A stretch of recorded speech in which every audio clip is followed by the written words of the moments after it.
Channel آگے آتا ہے، کبھی سچائی کا شیشہ یہی چینل دکھاتا ہے، کبھی اخبار عالم بھی یہی پڑھ کے سناتا ہے۔ ناظرین گرامی، السلام علیکم ورحمۃ اللہ وبرکاتہ۔ سیدھی بات کے تازہ ترین پرائم ٹائم میں آپ لوگوں کا استقبال ہے۔ ناظرین گرامی، میں انصار عزیز ندوی اس وقت آپ لوگوں کے سامنے کچھ اہم ترین خبریں، کچھ وائرل ویڈیوز اور کچھ تنقیدی تجزیے لے کر کے حاضر ہوا ہوں۔ ناظرین گرامی، میں آپ کو بتاؤں گا کہ کس طرح بنگلورو میں ایک سابق بی جے پی کارپوریٹر کا قتل کر دیا گیا ہے دن دہاڑے، اور کیا واقعی میں مغربی بنگال کو تقسیم کرنے کی کوششیں ہو رہی ہیں بی جے پی حکومت کی جانب سے۔ بارہ بنکی مسجد کے انہدام معاملے میں الہ آباد ہائی کورٹ کا نوٹس کیا جاری ہوا ہے، اور طالبان سے کیا واقعی بھارت کی ملاقات ہوئی تھی قطر میں، اس پر بھی گفتگو ہوگی۔ تو اور بھی بہت ساری چیزیں، ایتھوپیا میں بازار پر فضائی حملہ ہوا ہے، بہت ہی افسوسناک خبر آ رہی ہے۔ تو عمان کیا واقعی میں مقروض ہو چکا ہے؟ غیر ملکی سرمایہ کاروں کو طویل المدتی رہائشی ویزے دینے کو آخر کیوں تیار ہے عمان؟ اور امریکہ کو اڈے دے بھی دے تو افغانستان میں جنگ نہیں جیت سکتا کیوں کہا عمران خان نے؟ یہ ساری چیزیں آپ لوگوں کے سامنے رکھوں گا۔ اس سے پہلے آپ لوگوں سے درخواست ہے کہ جن احباب نے ہمارے چینل کو سبسکرائب نہیں کیا ہے کر لیں، ہماری ویڈیوز کو دوسروں تک پہنچانے میں ہماری مدد کریں، لنک کو شیئر کریں۔ ادارے کی مضبوطی ناظرین گرامی آپ لوگوں کی مضبوطی ہے، اور آپ لوگ بہتر انداز میں جانتے ہیں کہ آپ کو کرنا کیا ہے، اس کی تفصیلات نیچے دی جا رہی ہیں۔ ناظرین گرامی، سب سے پہلے میں ایک اخبار کا تراشا آپ لوگوں کے سامنے رکھنا چاہتا ہوں۔ گجراتی زبان میں یہ تراشا ہے، اور اس میں خبر دی جا رہی ہے کہ خام بھٹ جو کہ گجرات کا ایک علاقہ ہے، وہاں پر ایک مسلم لڑکی نے ہندو آدمی سے شادی کر لی۔ اب یہ خبر شائع بھی ہوئی اخبارات میں، لیکن کوئی اب جو ہے اس ناانصافی پر بات نہیں کر رہا ہے۔ کوئی لو جہاد کے سلسلے میں جو بڑھ چڑھ کر کے بولتے ہیں، باقاعدہ ہندو لڑکے مسلم لڑکیوں کو بھگا کر لے جاتے ہیں، اور پوری طرح سے جو ہے اس کا ذہن واش کر کے، برین واش کر کے اس کو جو ہے اپنے مذہب میں شامل کرتے ہیں۔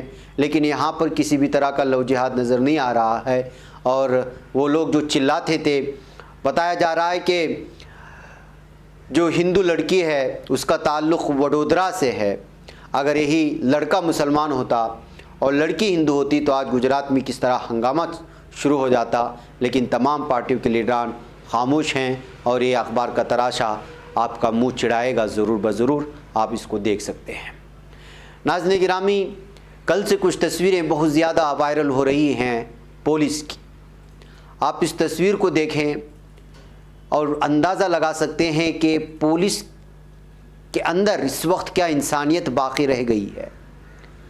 دراصل یو پی کے ایک علاقے میں دو گروپوں میں جھگڑے ہو رہے تھے، تو اس وقت بچانے جانے کے چکر میں ایک چھوٹی سی بچی کو ایک پولیس نے کس انداز میں تھام رکھا ہے۔ آپ اندازہ لگا سکتے ہیں کہ یہ جبر، یہ ظلم اور یہ انسانیت سوز منظر آپ کو جو ہے بہت ہی ایک الگ ہی شبیہ پولیس کی پیش کرے گا، اور بالخصوص یو پی پولیس کی۔ اور کل سے یہ تصاویر شیئر کر کے الگ الگ طرح کے تبصرے جاری ہو چکے ہیں۔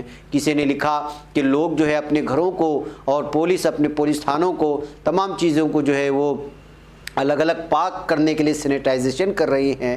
اصل میں یو پی کے پولیس کو ہیومنائزڈ ہونا چاہیے، پہلے ان کو جو ہے انسانیت سکھانا چاہیے، تب جا کر کے یہ لوگ جو ہے بھارت میں دوسرے جو ان سے الگ طبقے سے تعلق رکھنے والے جو انسان ہوتے ہیں ان کو انسان سمجھیں گے۔ یہ کہتے ہوئے جو یہ تصویر پیش کر کے یو پی پولیس کی ایک اور ہی بہت ہی خطرناک، خوفناک اور بہت ہی شرمناک یہ شبیہ پیش کرنے کی کوشش ہوئی ہے ان تصاویر کے ذریعے سے۔ ناظرین گرامی، آئیے اب اگلی خبروں کی جانب بڑھتے ہیں۔ بنگلورو سے خبر آ رہی ہے کہ سابق بی جے پی کارپوریٹر کا جو ہے آج مرڈر کر دیا گیا دن دہاڑے، جس کا نام ریکھا کدریش بتایا جا رہا ہے۔ یہ کیمپے گوڑا institute of medical science hospital میں ان کو جو ہے زخمی حالت میں بھرتی کیا گیا تھا، لیکن وہاں علاج ان کو جو ہے فائدہ نہیں پہنچا سکا اور ان کا انتقال ہو چکا ہے۔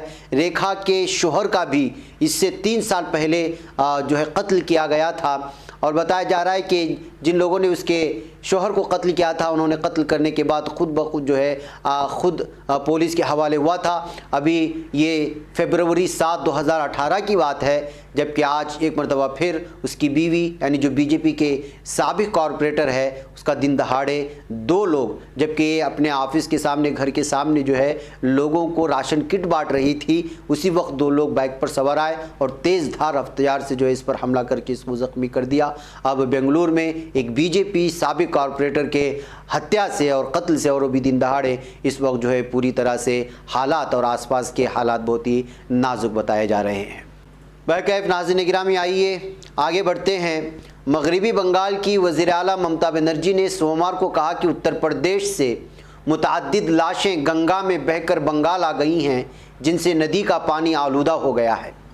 انہوں نے کہا کہ مالدہ ضلع میں ندی میں سڑی گلی لاشیں دیکھی گئی ہیں، جن میں سے کچھ کی آخری رسومات کی ادائیگی ریاستی حکومت نے کی ہے۔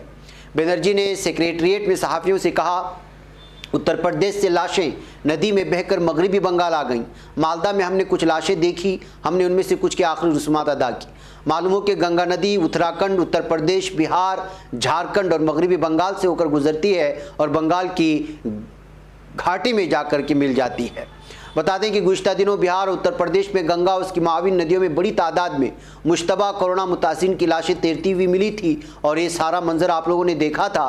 گزشتہ 10 مئی کو اتر پردیش کی سرحد سے متصل بہار میں بکسر ضلع کے چوسا کے پاس گنگا ندی سے 71 لاشوں کو نکالا گیا تھا۔ اس کے علاوہ کئی میڈیا رپورٹ میں بتایا گیا تھا کہ اتر پردیش کے مختلف اضلاع میں 2000 سے زیادہ لاشیں آدھی ادھورے طریقے یا جلد بازی میں دفن کیے گئے یا گنگا کنارے پر ملے ہیں۔ دینک بھاسکر نے اس رپورٹ کو شائع کیا ہے، اور مئی مہینے کے دوسرے ہفتے میں صرف اناؤ میں 900 سے زیادہ لاشوں کو ندی کے کنارے دفن کیا گیا تھا۔ اس نے قنوج میں یہ تعداد 350، کانپور میں 400، غازی پور میں 280 بتائے۔ اس نے بتایا کہ وسط اور مشرقی اتر پردیش کے مختلف اضلاع میں ایسے لاشوں کی تعداد لگاتار بڑھتی جا رہی ہے۔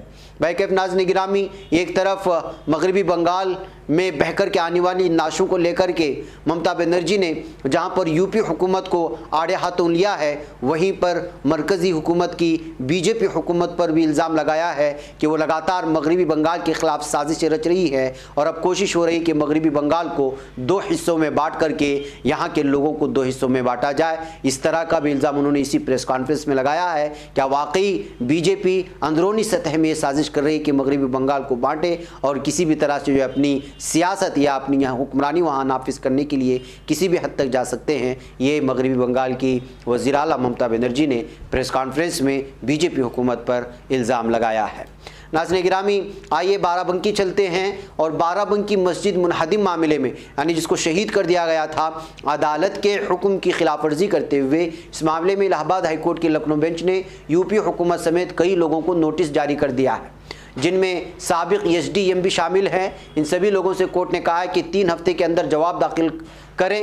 2 ججز کی بینچ نے اتر پردیش سنی سینٹرل وقف بورڈ اور حشمت علی سمیت کئی لوگوں کی طرف سے داخل کی گئی عرضی پر یہ احکامات جاری کر دیے ہیں۔ اب دیکھنا ہے کہ یہاں کی حکومت اور انتظامیہ کس طرح کا جو ہے حلف نامہ یا پھر جواب پیش کرتی ہے۔ ناظرین، بارہا اس طرح کی خبریں نکل کر کے سامنے آ رہی تھی کہ جب سے افغانستان میں طالبان پوری طرح سے جو ہے قابض ہونے جا رہی ہے اور یہاں کے امریکہ اور دیگر جو فوجی وہ انخلا ہو رہے ہیں، تو ایسے میں بھارت کا کیا کردار ہوگا، اور اس بات کو لے کر کے بھی بہت سارے الگ الگ افواہیں پھیلائی جا رہی تھی، یا پھر سچ بھی ممکن ہو سکتا ہے کہ جو ہے بھارت نے طالبان سے ملاقات کی تھی، اس سلسلے میں بات چیت ہوئی ہے، اور الگ الگ انداز میں اس کا انکار بھی کیا گیا کہ نہیں ہو سکتا۔ لیکن اب قطر کے ایک لیڈر نے صاف طور پر کہا ہے کہ جی ہاں، یہاں کے خارجہ سیکریٹری نے طالبان سے قطر میں ملاقات کی اور الگ الگ موضوعات پر بات ہوئی ہے، اور اس بات کو جو ہے پوری طرح سے جو ہے مانا جانا چاہیے۔ ملاقات قطر کے مرکزی شہر دوحہ میں ہوئی تھی، اور ان کے اندر جو ہے خصوصی چیز کو لے کر کے الگ الگ موضوعات پر باتیں ہوئی ہیں. جب سے قطر کے خاص لیڈر جو دونوں ملکوں کے درمیان میں کسی بھی طرح سے جو ہے تعلقات استوار کرنے کے لیے یا دیگر موضوعات پر بات کرنے کے لیے منعقد ہوتے ہیں، لیڈر متعین کیے جاتے ہیں، ان کی طرف سے یہ بیان آنے کے بعد اب طالبان سے ہندوستان کی ملاقات کو لے کر کے الگ الگ طرح کے تبصرے کیے جا رہے ہیں. ناظرین گرامی، آئیے میں آپ کو ایک اور افسوسناک خبر سناؤں جو ایتھوپیا سے آ رہی ہے، اور وہ یہ ہے کہ شورش زدہ ایتھوپیا میں ووٹوں کی گنتی کا عمل جاری ہے. تاہم اس دوران ایک مصروف بازار میں فضائی بمباری کے نتیجے میں کم از کم 80 افراد ہلاک اور 43 زخمی ہو چکے ہیں. عالمی خبر رساں ایجنسی کے مطابق ایتھوپیا کے علاقے تیگرائے میں انتخابی عمل کے دوران جھڑپوں کا سلسلہ لگاتار جاری ہے. ایک مصروف بازار میں فضائی بمباری بھی کی گئی، تاہم یہ واضح نہیں ہو سکا کہ بمباری کس نے کی ہے. اقوام متحدہ کے حکام کا ماننا ہے کہ فضائی بمباری میں 80 افراد ہلاک اور 43 زخمی ہو گئے. ہلاک اور زخمی ہونے والوں میں خواتین اور بچے بھی شامل ہیں. زخمیوں میں سے کئی کی حالت نازک ہے. مقامی اسپتال کی انتظامیہ کا ماننا ہے کہ اب تک 30 لاشیں لائی گئی ہیں، جبکہ جائے وقوع پر درجن سے زائد ایمبولینس ہلاک اور زخمی افراد کو اسپتال لانے کے لیے موجود ہے. انتظامیہ جنگجو گروپ سے مذاکرات میں مصروف ہے. تو ناظرین گرامی، آپ اندازہ لگا سکتے ہیں کہ ایتھوپیا میں اس وقت جو ہے جانیں کتنی سستی ہو چکی ہیں. ناظرین گرامی، آئیے بات کرتے ہیں عمان کی. کیا عمان واقعی اتنا مقروض ہو چکا ہے کہ وہ الگ الگ فیصلے لینے پر مجبور ہے؟ خلیجی ممالک اور وہ بھی مقروض ہو جائیں اور وہ علناً اس کا اعلان بھی کر دیں، یہ بڑی بات ہے. عمان کے سرکاری میڈیا نے بتایا کہ ملکی حکومت نے پروگرام متعارف کرانے کا فیصلہ ان وسیع تر اصلاحات کے حصے کے طور پر کیا ہے جن کا مقصد اس خلیجی ریاست کی مالی حالت بہتر بنانا ہے. عمان سے پہلے غیر ملکی سرمایہ کاروں کو 5 یا 10 سال تک کے قابل تجدید رہائشی ویزے جاری کرنے کا منصوبہ اس عرب ریاست کا ہمسایہ ملک متحدہ عرب امارات بھی حالیہ برسوں میں متعارف کرا چکا ہے. متحدہ عرب امارات میں تو مخصوص شرائط کے تحت غیر ملکی سرمایہ کاروں اور پیشہ ور ماہرین کے لیے اس ریاست کی شہریت کا حصول بھی ممکن ہے. ناظرین گرامی، میں آپ کو بتا دوں کہ عمان اس وقت بہت ہی زیادہ مقروض ہو چکا ہے اور اسی وجہ سے وہ طویل مدتی رہائشی ویزے دینے کو تیار ہو چکا ہے. خلیجی ریاست عمان اپنے یہاں سرمایہ کاری کرنے والے غیر ملکیوں کو طویل المدتی رہائشی ویزے جاری کرنا شروع کر دے گی. عمان کی سرکاری میڈیا کے مطابق 5 یا 10 سالہ مدت کے رہائشی ویزے قابل تجدید ہوں گے، یعنی ان کی ویلیڈیٹی ختم ہونے کے بعد اس کو مزید آپ اپنے ویلیڈیٹی بنا سکتے ہیں، یعنی تجدید کر سکتے ہیں. خلیج فارس کے عرب ریاستوں کی تنظیم خلیجی تعاون کونسل یا GCC کے رکن 6 ممالک میں غیر ملکیوں اور تارکین وطن کارکنوں کو عام طور پر صرف چند سال کے لیے ہی رہائشی ویزے جاری کیے جاتے ہیں. ان کی تجدید بھی ایسی غیر ملکیوں کے وہاں پر برسر روزگار ہونے کی شرط پر کی جاتی ہے. دوسری طرف ایک ایسے دور میں جب عالمی منڈیوں میں تیل کی قیمتیں مسلسل بہت کم ہیں، اپنے آمدنی کے لیے زیادہ تر خام تیل یا گیس کی برآمد پر انحصار کرنے والے ممالک اپنے یہاں اقتصادی تنوع کی جدوجہد اور آمدنی کے دیگر ممکنہ ذرائع کی تلاش میں ہیں. اس لیے ان ممالک کی حکومتوں کی کوشش ہے کہ وہاں رہنے والے غیر مقامی باشندے اپنے اپنے اہل خانہ کے ساتھ آئندہ بھی وہیں مقیم رہیں اور مقامی معیشتوں کی ترقی میں اپنا کردار ادا کرتے رہیں. مسقط میں عمان کی حکومت نے اب جو منصوبہ بنایا ہے اس پر عمل درآمد اس سال ستمبر سے شروع ہو جائے گا. اس پروگرام کے تحت غیر ملکی سرمایہ کاروں اور پینشن یافتہ شہریوں کو اس سلطنت میں طویل مدت تک قیام کا حق دے دیا جائے گا. اقتصادی اور مالیاتی حوالوں سے عمان کو ایسی کسی پروگرام کی ضرورت اس لیے بھی تھی کہ مالی طور پر عمان خلیجی تعاون کونسل کے تیل سے مالا مال ممالک میں سے سب سے کمزور ملک ہے اور خسارے کی شرح 80% ہو چکی ہے. یعنی سال 2014 میں جب سے عالمی منڈیوں میں تیل کی قیمتیں انتہائی کم ہوئی تب سے عمان پر ریاستی قرضوں کے بوجھ میں مسلسل اضافہ ہوتا جا رہا ہے. سال 2015 میں اس خسارے کی شرح مجموعی قومی پیداوار GDP کے تقریباً 15% کے برابر تھی، مگر گزشتہ برس تک یہ بہت زیادہ ہو کر 80% ہو چکی ہے، جس کی وجہ سے مسقط کی حکومت کو اس طرح کا فیصلہ لینے پر مجبور ہونا پڑا ہے. اور اس بات کا بھی جو ہے اندیشے ظاہر کیے جا رہے ہیں کہ آگے جا کر کہ ممکن ہے کہ کچھ اور فیصلے بھی مسقط حکومت کی جانب سے لیے جائیں جو غیر ملکیوں کے لیے سود مند ثابت ہوں. آئیے ناظرین گرامی چلتے ہیں، بات کرتے ہیں عمران خان کی. پاکستان کے وزیر اعظم عمران خان نے کہا ہے کہ اگر افغانستان میں کارروائی کے لیے پاکستان امریکی اڈوں کی میزبانی کو تیار ہو جائے تو خانہ جنگی شروع ہونے کی صورت میں دوبارہ دہشت گردوں کے انتقام کا ہدف بن سکتا ہے. امریکی اخبار واشنگٹن پوسٹ میں لکھے ایک مضمون میں وزیر اعظم نے کہا کہ ہم اس کے متحمل نہیں ہو سکتے، ہم پہلے ہی بھاری قیمت ادا کر چکے ہیں۔ اگر امریکہ 20 سال بعد بھی تاریخ کی سب سے طاقتور فوجی مشین کے ساتھ افغانستان میں جنگ نہیں جیت سکا تو یہ امریکہ ہمارے ملک کے اڈوں سے کیسے کر سکے گا؟ انہوں نے کہا کہ پاکستان افغانستان میں امن کے لیے امریکہ کے ساتھ شراکت داری کے لیے تیار تھا، لیکن امریکی افواج کی انخلا کے باعث ہم مزید تنازع کا خطرہ مول لینے سے گریز کریں گے۔ یعنی صاف طور پر کہہ رہے تھے کہ 20 سال میں امریکہ خود افغانستان میں رہ کر کی جو جنگ جیت نہیں سکا وہ پاکستان میں فوجی اڈوں کو لے کر کے وہاں کیا خاک جیت سکے گا۔ یہ ان کے کھلے ہوئے الفاظ تھے یا پھر ان کے الفاظوں کی وضاحت تھی۔ ناظرین گرامی، مجھے یہاں پر اجازت ہے، انشاءاللہ پھر ملاقات ہوگی۔ السلام علیکم ورحمۃ اللہ وبرکاتہ۔ خبر پڑھنے کا تم نے بھی عجب انداز پایا ہے، رواداری کے جذبے نے بھی تم پہ ناز پایا ہے، اسی راہ میں محبت کا حسین اعزاز پایا ہے، تمہیں ہر انجمن میں ہم نے تو ممتاز پایا ہے، تمہیں سے ہے ترقی پر عزیز انصار، سیدھی بات عظیمت جرأت و ہمت کا ہے اظہار، سیدھی بات عظیمت